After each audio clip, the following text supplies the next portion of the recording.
এই যে NH3 অণুর গঠন, ঠিক আছে।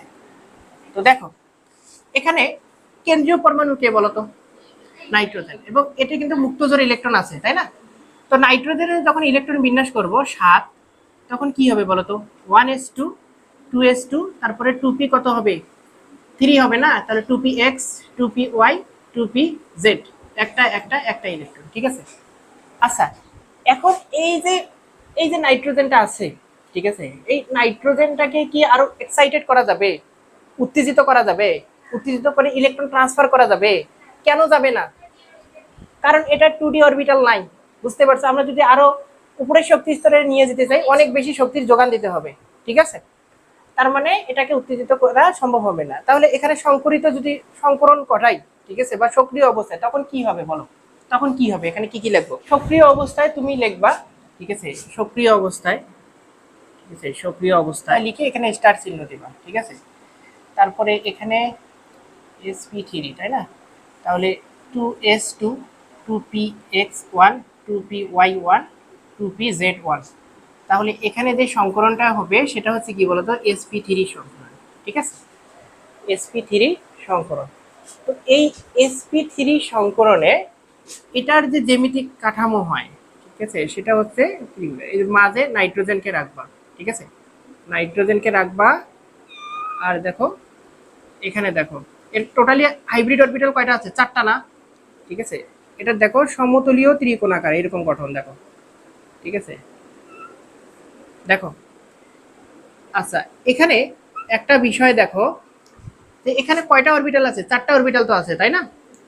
তো 3টাতে অযুগ্ম ইলেকট্রন সংখ্যা আছে, এই যে দেখো এখানে আছে কি না? আছে, এই যে এখানে দেখো, এখানে দিবা। আর 2টাতে কি আছে বলতো? নন পেয়ার ইলেকট্রন আছে, সেটা বুঝতে পারছো কি বিষয়টা? এখন কথা হচ্ছে এই নাইট্রোজেন পরমাণুর সাথে হাইড্রোজেন কয়টা? 3টা। তাহলে এখানে কি করবে? ওই যে হাইড্রোজেন গুলা কোন অরবিটাল গুলোর সাথে ওভারল্যাপ করবে বলতো? কোন 3টার সাথে? যেগুলোতে অযুগ্ম ইলেকট্রন সংখ্যা আছে, বুঝতে পারছো কি বিষয়টা? তাহলে সেটার সাথে কয়টা হাইড্রোজেন আছে বলতো? 3টা হাইড্রোজেন। 3টা হাইড্রোজেনের 1s1 অরবিটাল ওভারল্যাপ করবে, ঠিক আছে। সেটা কিভাবে? ওই চিত্রটাই দেখাবে, ঠিক আছে। এই যে নাইট্রোজেন, এই যে দেখো হাইড্রোজেনের প্রত্যেকটার একটা করে ইলেকট্রন আছে, ওভারল্যাপ করলো, ঠিক আছে, এই যে দেখো, ঠিক আছে, ওভারল্যাপ করলো। আর এখানে তো এটার সাথে ওভারল্যাপ করার মতো আর কোনো পরমাণু নেই, বুঝতে পারছো কি? তার মানে এটার দেখো আমরা যদি এভাবে সাজাই, এভাবে লিখি যদি, ঠিক আছে, নাইট্রোজেন হাইড্রোজেন, এই যে নাইট্রোজেন, এটা হচ্ছে ত্রিকোণীয় পিরামিডীয় গঠন, ঠিক আছে। দেখো, তো এখানে শোনো, ইলেকট্রন ইলেকট্রন পরস্পরকে কি করে বলতো? বিকর্ষণ করে কিন্তু, ঠিক আছে।